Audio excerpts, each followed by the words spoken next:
What is up guys, it's Topsy and welcome back to another video. So in today's video we're going to be continuing on with my little series where we continue to fix all the SpeedDuel boxes and all the decks within them. So far in this series we've already covered Duel Academy and Midterm Paradox, and those were pretty fun.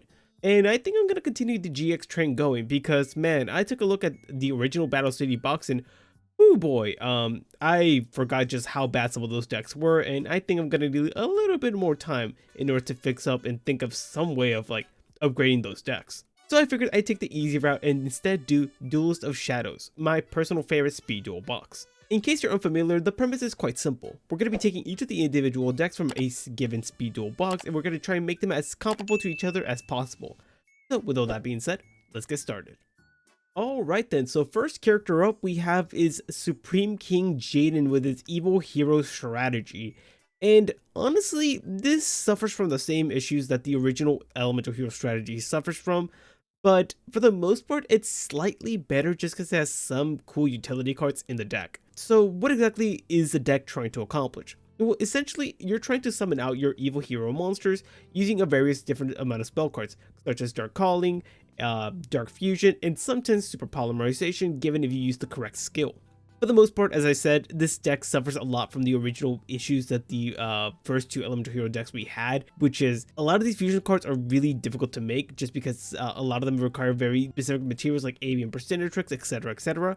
But others are a little more generic, like Malicious Fiend, which requires a given monster plus a high level Fiend monster, or Dark Gaia, which just requires a Fiend plus a rock. So there's a lot that we can do in order to fix this strategy up. Alright then, so what are the changes that I would make to this deck? Well, first things first, I think one of the things that I want to do is give the deck better rock monsters. Don't get me wrong, Absorbing Jar isn't that bad, but Sand Moth is pretty egregious. So I'm going to go ahead and change both these cards. And in their stead, we're going to be adding in Grandmark the Rock Monarch and Legendary Jujutsu Master. These two cards in particular are very good. For one, Grandmark gives you another way of removing back row your opponent controls, at the same time also removing set monsters, so that's really cool. Also, it's a very powerful rock monster and it's a great tribute summon. Alongside Legendary Jujutsu Master, this is a very good defensive card that punishes your opponent and also has higher attack than Sandmoth, so you can still somewhat benefit from the fusion summon using Dark Gaia. Continuing on, we're also going to be removing a few more cards.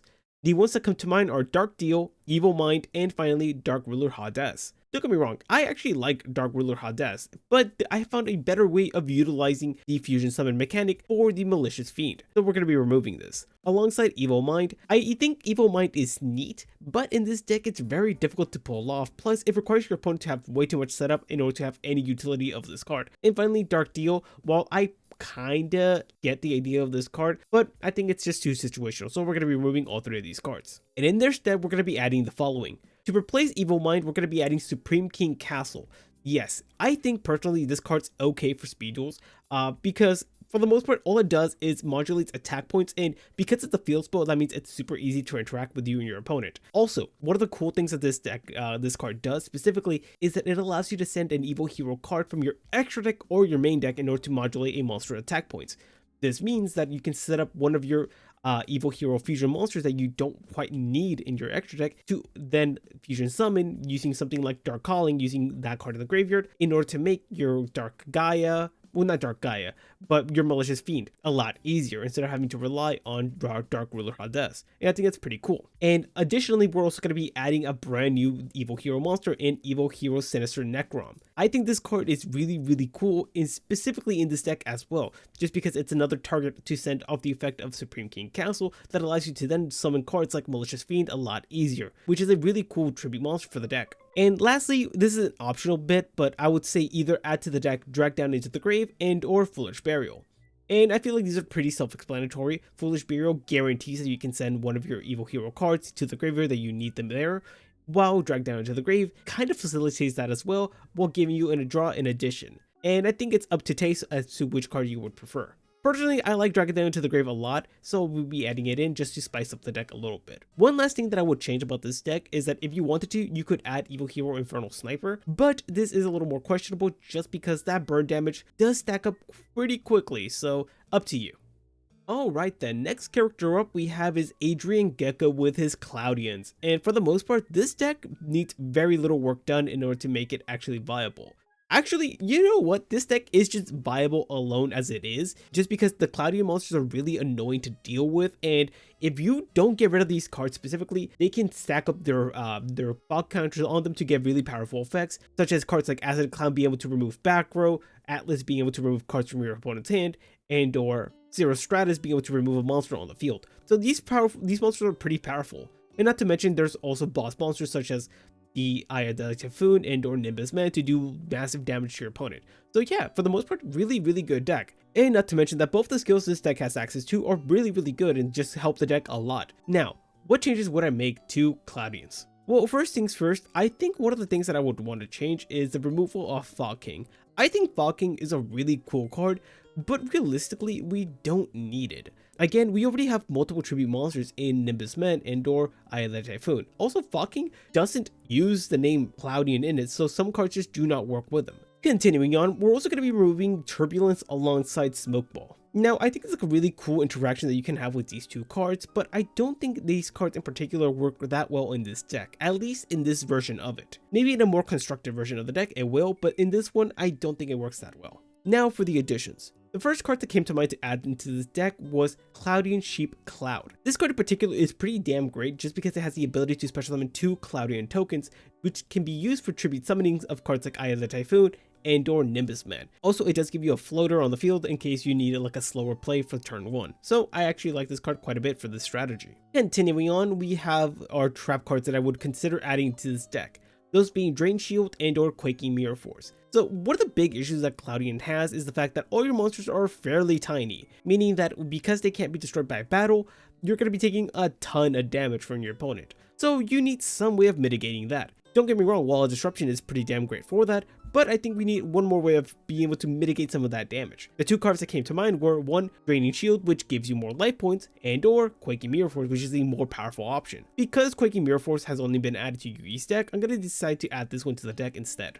And finally, we have the last card to add into this deck, and the last one I wanted to go ahead and add for a little bit of consistency for the strategy. And I ended up choosing between Deep Sea Diver, Moreira Greed, and or Salvage. I think all three of these cards would be great additions to the strategy, each of them for their own independent reason. Deep Sea Diver is kind of like a nod to the anime, and it gives you access to any monster you need for your next draw. Moreira Greed gives you some draw power in the deck that allows you to mulligan some of your least wanted water monsters in your deck. And finally, Salvage, my personal preference for this deck, is great to be able to recover some of your more noteworthy Cloudian monsters such as Acid Cloud and or Zero Stratus. And I think that's like a really important part of this deck, to be able to recover some of these more important cards throughout the duel. And with that, we fixed up Adrian Gecko's deck. I think this version of it works really well and gives the deck a lot more bite into it. But give me your thoughts. Okay, next up we have Professor Banner and his Alchemy DDD Banish deck. Honestly, this is one of the decks that I actually quite liked a bit when I ended up getting this box for the first time, just because of how neat the idea is and how cool of a skill, where is it at? Professor of Alchemy ended up being. I actually quite like this skill a lot, and there was just so many wacky plays you could do with it. But now, what exactly is this deck trying to accomplish? Well, in short, this deck is just trying to banish a shit ton of stuff in order to power up monsters such as Golden Homunculi, the Helios Prometheus the Sun, and or Grand Maju. And for the most part, the deck kinda accomplishes this. This deck does have a lot of cards that allow you to do this, such as Macrocosmo, and or cards like Trebuchet Infecting Virus, like I guess like the Bazoo. There is some stuff that you can use in order to do this, but it kind of suffers whenever you don't get like a good hand. And I mean, I guess that's the case for a lot of decks, but really feel it with this one. How exactly would I go about in fixing this strategy? Well, first things first, I hate to do it, but I think we need to cut some of the more high maintenance banish monsters, such as Helios and Grand Maju. Now, I feel like these cards have potential in a more dedicated strategy, but in this deck in particular, these cards are just so lackluster because they don't get big very easily. You have to open like a goated hand in order to even accomplish this, so we're going to be getting rid of them. And same applies to DD Crow. DD Crow is a great card, but I just think that in this deck in particular, you suffer a lot from not having playable cards in your hand, and having a flex spot like DD Crow isn't really applicable to a deck like this. Don't get me wrong, if you guys personally like DD Crow, you can keep it in the deck, but for me personally, I just don't like the addition of it into this deck, so we're going to be removing it. Continuing on, Different Dimension Encounter and Soul Release are really cool cards, but since we're not going to be focusing as much on cards like Grand Maju and or the Helios card, I think we can do without them. And with that, we've cleared up quite a few cards for this deck. Now, what are we adding in? Well, first things first, we need to add another trap card, a normal trap card, in order to have the effect of, who is it? This guy right here, Displayed Rider, in order to have his effect be more alive, because we currently only have one normal trap card in the deck. And that's where two cards in particular came into mind, those being Interdimensional Matter Transport and or Memory of an Adversary. And this is a really cool card that's kind of like a Master Duel staple in like Jank formats, and also it deals with banishing, so it's like a really cool card that you can add into this deck. While Interdimensional Matter Transporter, it also deals with banishing, but not as well. So we're going to be removing this one, and we're going to be adding in Memory of an Adversary. It also helps you deal with your opponent's monster, which is really cool.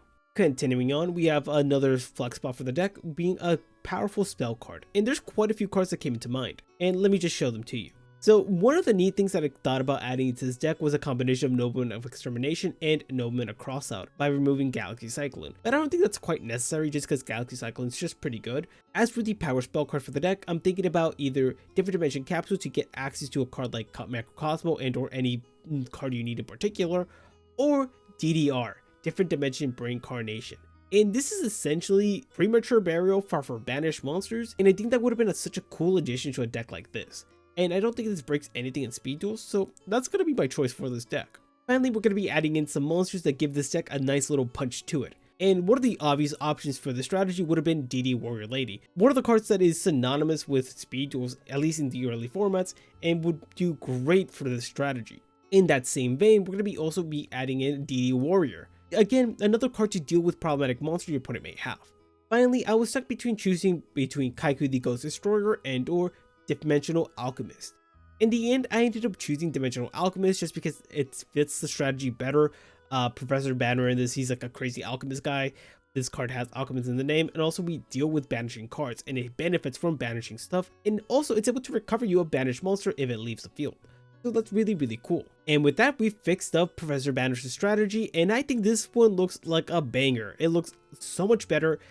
It feels like you have so many more playable hands, and you can just start a duel off by just summoning something like a DD Warrior Lady, DD Warrior, etc., and just have viable plays moving forward, without any of the clunky cards you don't want to see.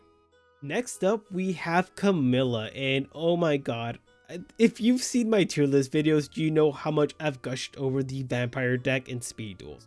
This is my all-time favorite SpeedDuel deck, and it's not even close. I absolutely love this deck, and I think this one alongside Alexis is one of those decks that needs very little in order to help it out. So, what exactly is this deck trying to accomplish? Well, it's simple. You're trying to play very powerful vampire monsters in order to facilitate the summon of Vampire Genesis, which isn't that difficult to do because of the skill Vampire Aristocracy. Essentially allowing you to use any vampire monster in order to summon out Vampire Genesis. And the cool thing is, Genesis is super searchable via the effect of Vampire Desire, which is searchable off the effect of, where's it at? Retainer. And again, Retainer is searchable off Familiar and or Sorcerer. The point is, getting access to Genesis is super easy in this deck, and then be able to summon it, it's not that difficult either. So what would I fix from this deck exactly? Well, the main thing I would want to fix is getting rid of some of the monsters that are a little more lackluster, those being Vampire Baby and Plague Wolf. Vampire Baby, the only utility it really has is being another vampire name, but besides that, it's just a bad card. And same applies to Plague Wolf, which is whoop-de-doo, just a 2k monster for one turn and then it dies. So I don't quite like that. So we're going to be getting rid of both those cards. In their stead, we're going to be adding in some impactful backward removal and or monster removal. Just because one of the main issues this deck has is getting over big monsters whenever you're not able to establish a Vampire Genesis. So we're going to try and fix that. The easiest way of doing this is by giving the deck a card like Wall of Disruption and or Sakuretsu Armor, and finally the other option being Tribute of the Doom. I think all three of these options are very viable in this deck, but the two cards in particular that I like a lot for this strategy is Sakuretsu Armor and Tribute of the Doom. Just because Tribute of the Doom can set up your graveyard in order to do some crazy plays with cards like Familiar, Retainer, etc. But Sakuretsu Armor is a lot more direct. For the sake of theming, I think I'm going to end up going with Tribute of the Doom for this deck in particular, but again, you can choose any of these two. The next card that I would add to this deck is just plainly simple Mystical Space Typhoon, just so you have some actual dedicated back removal for this deck, and with that, Camilla's been fixed. Super easy. Alright then, up next we have Kagemaru with his Sacred Beast strategy, and wow, this one was a bit of whiplash when fixing it. So essentially what this deck is trying to do is you're trying to bring out your 3 Sacred Beast monsters in a myriad of different ways. The deck gives you a ton of different fiend monsters in order to facilitate yugioh, quite a few continuous spell cards for the Haman, and a few continuous trap cards for the Uriah. And yeah, I mean, for what it is, it's a neat idea, but it is lacking a bit of oomph, to say the least. And we're going to try and fix that a bit. So first things first, I want to go ahead and replace a lot of the continuous trap cards the deck gives you. Those being Final Attack Order, Age of Gaia, and Swamp Mirror. And the main reason is, I just don't think these are high impact trap cards. The only one that I would consider keeping is Swamp Mirror, just because it gives you a pretty big monster that is able to change its type and attribute, meaning that it can work for both the Uriah and or yugioh. But I think we can do better. So we're going to be changing all 3 of these cards. In their stead, we're going to be adding Shadow Spell, Quantum Cat, and Nightmare Wheel. The main reason I ended up choosing Quantum Cat over Swamp Mirror is just because this deck is trying to kind of like set up the board, and if you leave your monster vulnerable in face of attack position, you can lose that card, and it makes it very difficult to set up a card like the yugioh and or Uriah. So personally for me, I think I prefer a more defensive route for this deck. And this kind of goes into play with cards like Shadow Spell and Nightmare Wheel being added to this deck as well. Next up, I want to go ahead and fix some of the continuous spell cards, in particular just one, that being Different Dimension Gauge. This card is pretty neat, but it doesn't work as well as you think in this deck. So we're going to be replacing it with a different card, that being Supply Squad, in order to pair it up with our backup squad. These 2 cards are going to be working great as our continuous spell cards in order to give you continuous advantage as you lose your monsters. And I think that's really, really cool. Finally, we're going to be giving the deck some better fiend monsters. D-Boys is really funny, but oh my goodness, the cost of paying 1,000 life points in order to special summon these guys in attack mode is ridiculous. So we're going to be getting rid of these 2 guys. Additionally, Goblin King is pretty cool, but he isn't really the boss most of the deck's trying to establish, so we're not going to use him either. And finally, Gravity Orb is just not a good card, so by it goes. So instead, we're going to be giving the deck Sangan, Wall of Illusion, and then after this, we get into a tricky situation. My idea would have been giving the deck something like Nudoria and or Grave Scormer, but it doesn't really facilitate keeping a monster on field. So I'm thinking Doom Caliber Knight is another option that we could add to the deck. Finally, another card that I wanted to give to this deck is Dark Beckoning Beast. The main reason being is that you can normal summon Dark Beckoning Beast, search out Dark Summoning Beast, and then in the same turn, tribute summon for Dark Summoning Beast in order to facilitate a lot of these cards, which I think is a fair way of facilitating this, but I don't know, it might just be me.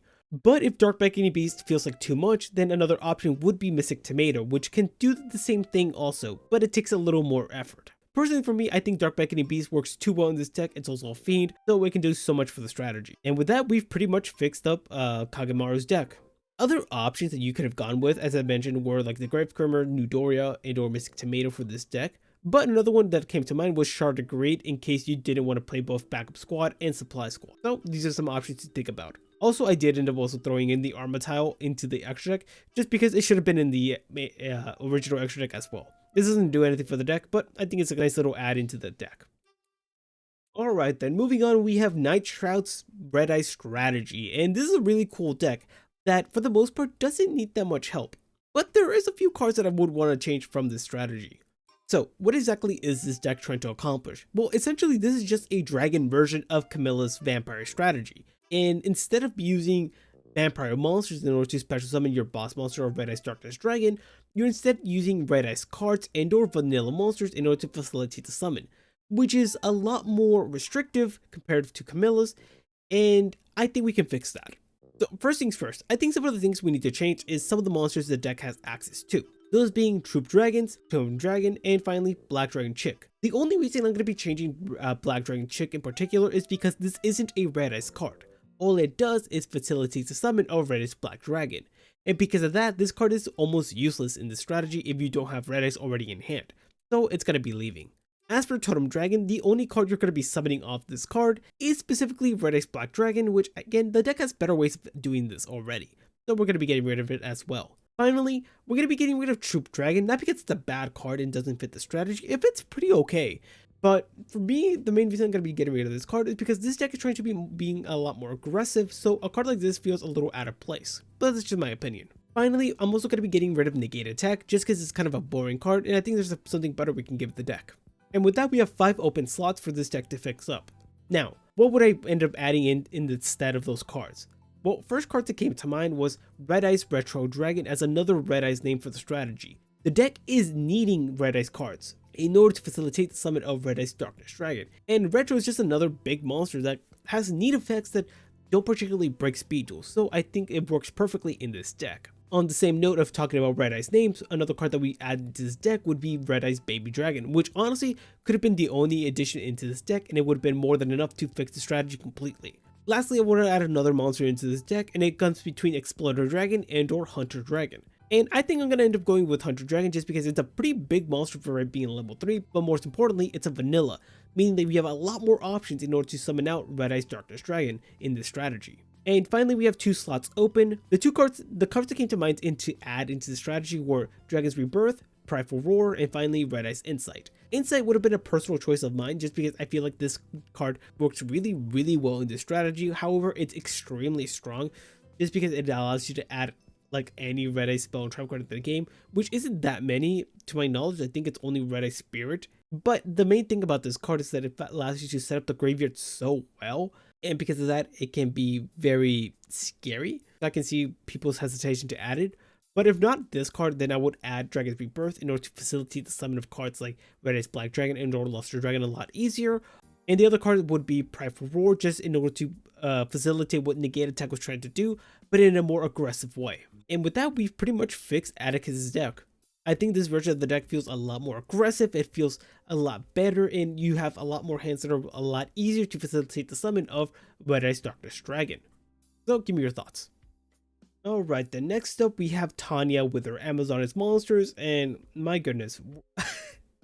So, Amazoness in this set is extremely strong. It's one of the better decks that you can get out of this box, and just the thought of what we can do with this is disgusting given the new cards we ended up getting in SpeedDuel's Battle City Final set. If you are unfamiliar with the Amazoness strategy, then it's very simple. You summon an Amazoness monster, equip it with one of your Amazoness cards, and or set one of your Amazoness trap cards, and you just watch your opponent suffer. This deck is super battle centric, and just some of the stuff the deck is able to facilitate, it seems so unfair. So we're gonna make it even more unfair.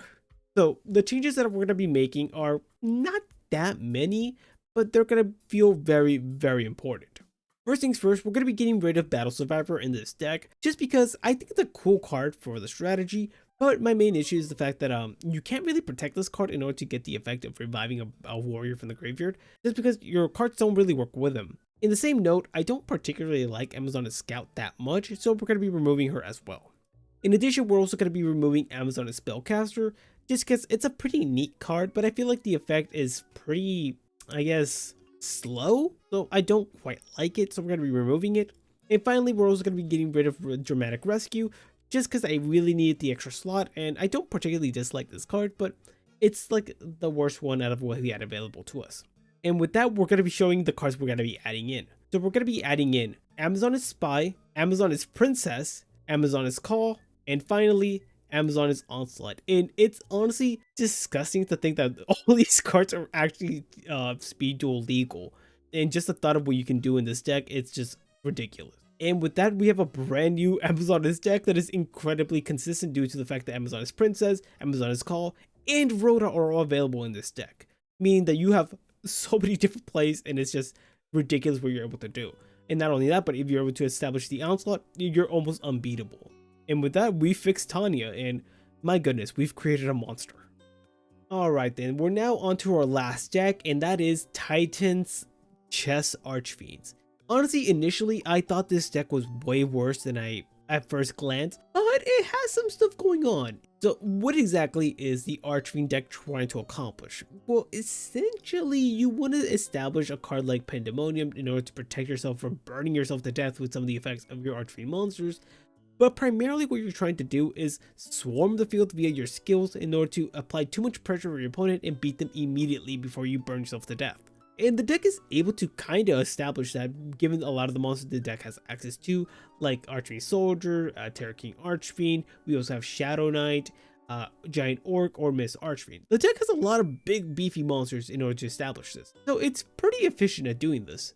But I feel like there's quite a few things we can change about this deck in order to make it that much better. First change I would make is getting rid of Annihilator Archfiend. I quite like this card, but in this version of the deck, it doesn't work as well as you would like. Summoning it is pretty difficult. You don't have a way to summon it fairly easily, so we're going to be getting rid of it for another card that we had in the side with Imprisoned Queen Archfiend, which is really cool because it can be summoned off the effect of, where is it at? Archfiend Promotion, which is able to tribute a Vilepon in order to summon out another monster from your deck, including her, Imprisoned Queen Archfiend. And I think that's really cool. Continuing on, we're going to be getting rid of the more, I guess, lackluster spell and trap cards in the deck, those being Double Spell, Checkmate, Archfiend's Roar, and finally, Battle Scarred. I think all 4 of these cards are not good in this deck. Checkmate and Double Spell are ridiculous just because you're not going to be able to establish these cards really well. So we're going to get rid of them for something a lot more worthwhile. And some of the cards that came to mind were Dark World Lightning, Premature Burial, and Puppet Magic the Dark Ruler. I think Puppet Magic the Dark Ruler is a lot more fitting for the deck just because it's dealing with fiends, but it's not that good. So we're going to be getting rid of it.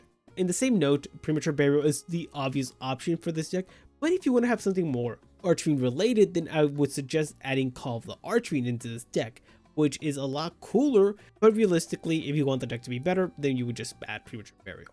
Continuing on with the changes, we have a few more options to fix this deck up. One of the cards that came to mind was Snipe Hunter, just because it's a phenomenal card just in general, but also has the effect to roll a die just like a lot of these cards, and it kind of just feels very fitting. It's also a fiend, and it's a really impactful monster when you summon it, so we're going to be adding into the strategy. Finally, we have a lot of options here as well. One of the thoughts that I had was you can add Metaverse into this deck so you can get access to your Pandemonium for the long game, but I don't think you quite need that. Instead, I'm thinking about adding in Floodgate Trap Hole in order to deal with some of your opponent's more problematic monsters, in order for making beating down on them a lot easier. And finally, we're also going to be adding in Dark World Lightning in order to have a lot more versatility with getting rid of set monsters and or the pesky back row your opponent may have. And with that, we've pretty much fixed Titan's deck. I think this version of the deck feels a lot more aggressive, it feels a lot more resilient, and has a lot more longevity in a duel. But give me your thoughts in the comment section below. Alright guys, and with that, we've pretty much concluded the Duels of the Shadow set. Again, as I said, this is one of my personal favorite sets for speed duels. I love a lot of the decks in here. I've tried all of them at least once and have had a blast with each of them. In the comment section below, give me your thoughts. Are you going to try out some of the changes that I ended up making? Did you like some of the changes? Would you consider making different changes from mine? Give me all your thoughts in the comment section. Also, regarding the next step we're going to be covering, I'm thinking about going on to Streets of Battle City next, just so we can continue the chronological order that the sets were released. And then after Streets of Battle City, we're probably going to go Midterm Destruction, and then after that, finish up with Battle City Finals, and then once we're done with all the main sets, we'll move on back to Original Battle City, which is, it's going to be rough, but I believe that I can cook something up. But yeah guys, if you did end up enjoying today's video and would like to support me, then leaving a like and subscribe to the channel is the best way of doing so. But with that guys, I've been Topsy. Thank you so much for stopping by, have a wonderful rest of your day, and I'll catch you on the next one. Bye.